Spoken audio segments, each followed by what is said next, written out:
ഒരു പൊതുപ്രവർത്തകനെ സംബന്ധിച്ചിടത്തോളം സ്വാതന്ത്ര്യത്തിന് മുൻപുള്ള ഇന്ത്യയുടെ കാലം തൊട്ട് ജയിലിൽ കിടക്കുക എന്ന് പറഞ്ഞൊരു പൊതുപ്രവർത്തകന്റെ ഒരു പ്രധാനപ്പെട്ട എക്സ്പീരിയൻസ്.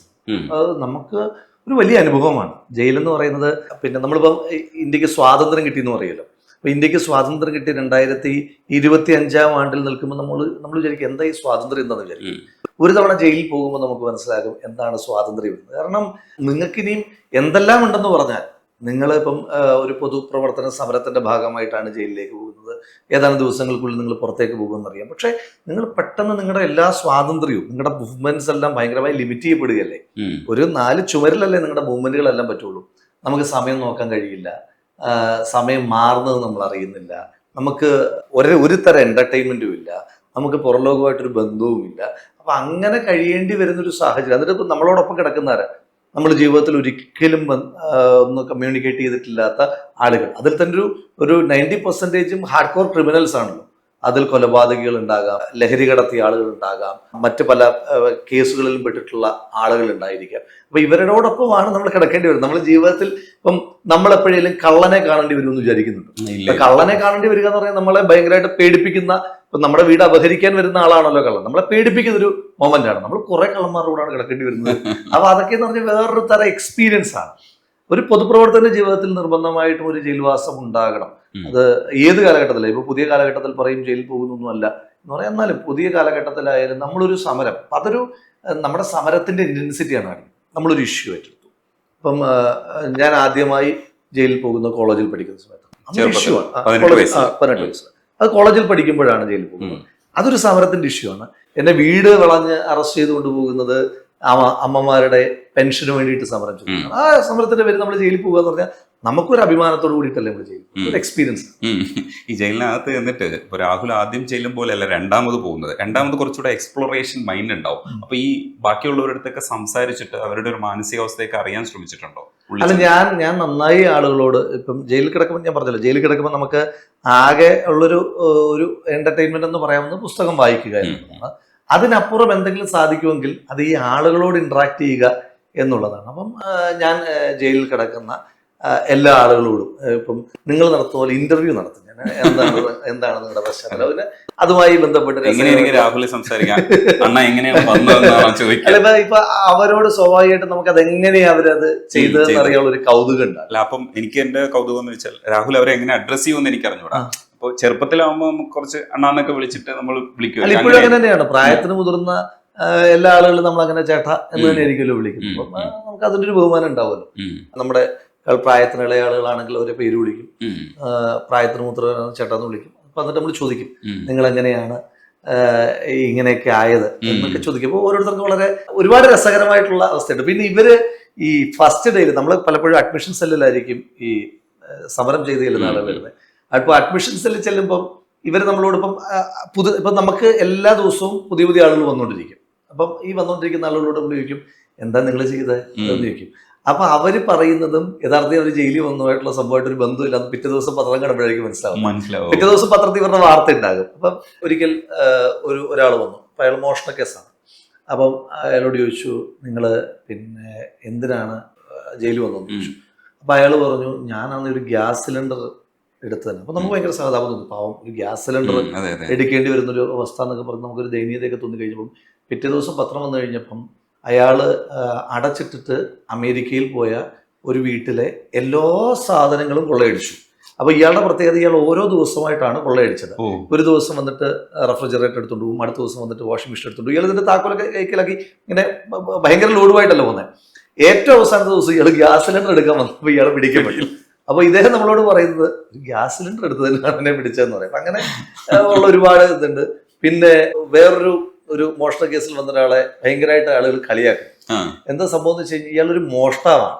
ഇയാളുടെ പ്രത്യേകത, ഇയാള് അമ്പലങ്ങളിലെയും പള്ളികളിലെയും വഞ്ചി മോഷ്ടിക്കുന്ന ആളാണ്. അപ്പൊ ഇത് പിടിക്കപ്പെടത്തില്ല. എന്താ കാരണം എന്ന് വെച്ച് കഴിഞ്ഞാല് ഇയാളുടെ പ്രത്യേകത, സാധാരണ എല്ലാവരും പൂട്ട് പൊളിച്ചു കൊണ്ടുപോകല്ലേ, ഇയാള് പൂട്ട് പൊളിച്ചിട്ട് പണം എടുത്തതിന് ശേഷം തിരിച്ച് പൂട്ടി വെക്കും. ഇയാൾ തിരിച്ച് പൂട്ടി വെക്കും. അപ്പം ആരും ശ്രദ്ധിക്കില്ല. അപ്പൊ ഇയാളൊരു വലിയ പിശുക്കനാണ്. അപ്പൊ ഇയാള് കൊട്ടാരക്കരയ്ക്കടുത്ത് ഒരു ക്ഷേത്രത്തിൽ നിന്ന് പൈസ എല്ലാം ഇങ്ങനെ മോഷ്ടിച്ചുകൊണ്ട് വന്ന്, അപ്പൊ ഇയാൾ പുറത്തോട്ട് ഇറങ്ങി കഴിഞ്ഞപ്പം ഓട്ടോ വരുന്നു. അപ്പോൾ ഓട്ടോക്കാരനോട് ചോദിച്ചു സ്റ്റാൻഡ് വരെ പോകുന്നതിന് എത്ര രൂപയാണെന്ന് ചോദിച്ചു. അപ്പം ഈ ഓട്ടോക്കാരൻ 200 രൂപയെന്നോ മറ്റോ പറഞ്ഞു, കുറച്ച് റേറ്റ് കൂട്ടി പറഞ്ഞു. അപ്പോൾ ഇയാൾ ചോദിച്ചു എന്തിനാ വെറുതെ 200 രൂപ കൊടുക്കുന്നത്, അപ്പോൾ ഞാൻ നടന്നു തന്നെ പോയി 200 രൂപ ലാഭിക്കാമെന്ന് പറഞ്ഞ് ഇയാളുടെ ഒരു പിശുക്കൊണ്ട് നടന്നു വരുന്നു. നടന്നു വരുന്ന സമയത്ത് രാത്രിയിൽ പോലീസ് പട്രോളിങ്ങിന് വേണ്ടിയിട്ട് വാഹനം വരുമ്പം ആ വാഹനം ചവിട്ടി ഒരാൾ ഇങ്ങനെ നടന്നു വരികയാണല്ലോ. അപ്പോൾ ചോദിച്ചു എന്താ രാത്രി നടക്കുന്നതെന്ന് ചോദിച്ചു. അപ്പോൾ ഇയാൾ പറഞ്ഞാൽ അപ്പുറത്ത് വരെ പോയതാണെന്ന് പറഞ്ഞപ്പം ഇയാളെ മുൻപ് ഏതോ കേസിൽ പിടിച്ചൊരു സിവിൽ പോലീസ് ഓഫീസർ വണ്ടിയുടെ പോയിട്ടുണ്ടായിരുന്നു. അപ്പം അങ്ങനെ ഇയാൾ നീ കള്ളനല്ലടാന്ന് ചോദിച്ച് ഇയാളെ പിടിക്കുന്ന ഒരു സാഹചര്യം. അപ്പം ഇങ്ങനെ ഓരോരുത്തരുടെ അനുഭവങ്ങൾ ഇങ്ങനെ രസകരമാണ്. അപ്പം ചില കൊലയാളികളെ കാണാറുണ്ട്, കൊലക്കേസിലെ പ്രതികളെ കാണാറുണ്ട്. എനിക്ക് അമ്പരപ്പാണ് എങ്ങനെയാണ് മറ്റൊരു മനുഷ്യനെ കൊല്ലാൻ കഴിയുക. എനിക്ക് ഉത്തരമില്ലാത്ത ഇപ്പോൾ പിന്നെ ഈ രാഷ്ട്രീയ പ്രവർത്തനവുമായിട്ട് ബന്ധപ്പെട്ട് ഇപ്പോൾ CPM ഒക്കെ എണ്ണമറ്റ കൊലപാതകങ്ങൾ നടത്തുമ്പോൾ നമ്മൾ അവരോട് നിരന്തരമായി ചോദിക്കുന്ന ഒരു കാര്യമാണ്. വളരെ കരുതി കൂട്ടി ആളെ കൊല്ലുന്ന രീതിയാണ് CPM. എങ്ങനെയാണ് നിങ്ങൾക്കൊരു മനുഷ്യനെ കൊല്ലാൻ കഴിയുക? എനിക്ക് കഴിയില്ല. അതെനിക്കൊരു വലിയ അമ്പരപ്പുള്ളൊരു കാര്യമാണ്. അപ്പൊ ഞാൻ ഇവരോട് ചോദിക്കാറുണ്ട് നിങ്ങൾ എങ്ങനെയാണ് ഇങ്ങനെ ആളുകളെ കൊല്ലുക എന്ന് ചോദിക്കാറുണ്ട്, എപ്പോഴും ചോദിക്കാറുണ്ട്. രാഹുലിന്റെ മനസ്സോ ഇപ്പൊ ഞാനൊക്കെ ആണെങ്കിൽ ഒരു കള്ളൻ പവിത്രൻ അതിനകത്തുണ്ടോ എന്ന് നമ്മൾ തെരയില്ലേ. നമ്മൾ ഈ കള്ളൻ പത്മരാജന്റെ സിനിമകളെ കാണുമ്പോൾ നമ്മുടെ മനസ്സിനകത്ത് കള്ളൻ പവിത്രം അറിയാലോ, ഭയങ്കര നിഷ്കളങ്കമായിട്ടുള്ള ഒരു നമ്മൾ കള്ളനെ സ്നേഹിച്ചു പോകുന്ന ഒരു അവസ്ഥയുണ്ട്. അപ്പൊ നമ്മളെപ്പോഴും അങ്ങനെയാണ് മനുഷ്യരോട് എപ്പോഴും സഹാനുഭൂതിയോടുകൂടി പെരുമാറാൻ എനിക്ക് ഇഷ്ടപ്പെടുന്നത്. ഇവരിലൊക്കെ ഒരു നന്മ കണ്ടെത്താനും ഒക്കെ ശ്രമിക്കും. അല്ല, കുറേയേറെ ആളുകളെ ഇപ്പം ഞാനതിനെ ഏതെങ്കിലും ഒരു വാക്ക് എൻഡോഴ്സ് ചെയ്ത് കഴിഞ്ഞാൽ അത് ആ ക്രൈമിനെ എൻഡോഴ്സ് ചെയ്യും എന്നുള്ളത് കൊണ്ടാണ് ഞാൻ അതിലേക്ക് കിടക്കാത്തത്. എങ്കിൽ പോലും ചില ആളുകളുടെ ജീവിത സാഹചര്യങ്ങൾ കൊണ്ടുണ്ടാകുന്ന ക്രൈമുണ്ട്. അപ്പം ക്രിമിനൽ മെന്റാലിറ്റിയോട് കൂടി തന്നെ രണ്ടും ഒന്ന് തന്നെയാണ്. Crime is crime. അത് മോഷണമായാലും കൊലപാതകമായാലും എന്തായാലും ക്രൈം ഈസ് ക്രൈം. പക്ഷെ ചിലരുടെ ജീവിത സാഹചര്യം കൊണ്ടുണ്ടാകുന്ന ക്രൈമുണ്ട്. അതിനൊരു പരിധിവരെ സൊസൈറ്റി ഉത്തരവാദിത്വം. ഞാനും നിങ്ങളും അടക്കമുള്ള സമൂഹത്തിൽ ഉത്തരവാദിത്വമുള്ള ഒരുപാട് ക്രൈം നമ്മുടെ നാട്ടിൽ നടക്കുന്നുണ്ട്. അത്തരം ആളുകളോട് നമുക്കൊരു ഒരു പോയിന്റിലെങ്കിലും നമുക്കൊരു സഹതാപമൊക്കെ ഉണ്ടാകാറുണ്ട്. ഈ രാഹുൽ സംസാരിക്കുമ്പോൾ ഈ കാര്യങ്ങൾ സിമ്പിളായി പറയാന്ന് പറയുന്നതാണ് ഏറ്റവും കൂടുതൽ വായന അത്യാവശ്യമുള്ളത്. എനിക്ക് ബുക്സ് ഒക്കെ കാണുമ്പോഴും പിന്നെ രാഹുലിനെ കുറിച്ച് അത്യാവശ്യം സെർച്ച് ചെയ്യുമ്പോഴും എനിക്ക് മനസ്സിലായത് അത്യാവശ്യം വായന. ആ വാക്ക് കറക്റ്റ്. അത്യാവശ്യം വായനയുടെ ആളാണ് ഞാൻ. അപാരമായ വായന. അത്യാവശ്യ വായന എന്ന് പറഞ്ഞാൽ റാം കെയർ ഓഫ് ആനന്ദി വായിച്ചിട്ടുണ്ടാവും, ബഷീറിന്റെ പ്രേമലേഖനവും വായിച്ചിട്ടുണ്ട്. എന്ന് വെച്ചാൽ ഇങ്ങനെ നിരന്തരമായി വായിച്ചുകൊണ്ടിരിക്കുന്ന ഒരു ആളാണ് രാഹുൽ എന്നാണ് എനിക്ക് മനസ്സിലാവുന്നത്. പക്ഷെ അങ്ങനെയല്ല, ഞാനൊരു ഒരു വലിയ വായനക്കാരൻ. ഞാൻ വായിക്കും, അതാ പറഞ്ഞത് അത്യാവശ്യ വായനക്കാരൻ. എനിക്ക് അത്യാവശ്യമുള്ളതാണ് ഞാൻ കൂടുതലായിട്ടും വായിക്കുന്നത്. അപ്പം അങ്ങ് സൂചിപ്പിച്ച Ram care of Anandi. Ram care of ആനന്ദിയുടെ പ്രത്യേകത, ഇപ്പൊ നമ്മൾ ചില സ്ഥലങ്ങളിൽ ഇപ്പൊ ഈ പുതിയ തലമുറയെ നമ്മൾ അഡ്രസ് ചെയ്യുമല്ലോ. പുതിയ തലമുറയാണല്ലോ സ്വാഭാവികമായിട്ടും യൂത്ത് കോൺഗ്രസ് പ്രസിഡന്റ് എന്ന നിലയിൽ എനിക്ക് കൂടുതലായിട്ട് അഡ്രസ് ചെയ്യാനായിട്ടുള്ളത്. അവരുടെ ക്യാമ്പസുകളിലൊക്കെ ചെല്ലുമ്പോൾ അപ്പൊ അവരിങ്ങനെ ചോദിക്കും, ഇപ്പൊ നമ്മൾ എന്തെങ്കിലും ഒരു പുസ്തകത്തെ പറ്റി ചോദിച്ചു തുടങ്ങി ചോദിക്കും റാം കെയർ ഓഫ് ആനന്ദി വായിച്ചിട്ടുണ്ട്. അപ്പം ഞാനത് സത്യത്തിൽ വായിച്ചിരുന്നില്ല അന്ന്. ഇല്ല, വായിച്ചിട്ടില്ല എന്ന് പറയുമ്പോൾ ഇവരുടെ ഒരു പുച്ഛമുണ്ട്. ഈ റാം കെയർ ഓഫ് ആനന്ദി വായിച്ചിട്ടില്ലെങ്കിൽ പിന്നെ എന്ത് വായനക്കാരൻ എന്നുള്ളൊരു പുച്ഛമുണ്ട്.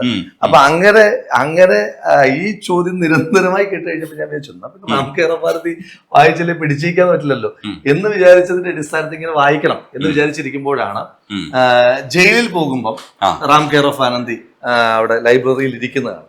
സത്യത്തിൽ ആ വിഷയത്തിനകത്ത് എനിക്ക് സൂപ്രണ്ടിന്റെ ഇടപെടൽ വേണ്ടി വന്നു. പക്ഷേ ജയിലിനകത്ത് ഏറ്റവും അധികം സർക്കുലേറ്റ് ചെയ്യപ്പെടുന്ന പുസ്തകം റാം കെയർ ഓഫ് ആനന്ദിയാണെന്ന് ഇങ്ങനെ അവിടെ ചോദിച്ചപ്പോൾ പറഞ്ഞു. അപ്പോൾ ഞാൻ സൂപ്രണ്ടിനോട് പറഞ്ഞു, അപ്പം ഞാൻ കുറച്ച് ദിവസമല്ലേ ഉണ്ടാവുള്ളൂ, അപ്പോൾ ഒന്ന് വാങ്ങി തരുമ്പോൾ ജയിലിലാൻ വരുന്ന വായിക്കുന്നത്. അപ്പോൾ പുള്ളി ആ പുസ്തകം എടുത്ത് ഒരാളോട് ചോദിച്ചു 2 ദിവസത്തേക്ക് കൊടുക്കുന്നു. 2 ദിവസം കൊണ്ട് വായിച്ച് തിരിച്ച് അവിടെ കൊടുക്കുകയായിരുന്നു. അപ്പോൾ റാം കെയർ ഓഫ് ആനന്ദി അങ്ങനെ വായിക്കേണ്ടി വന്നു.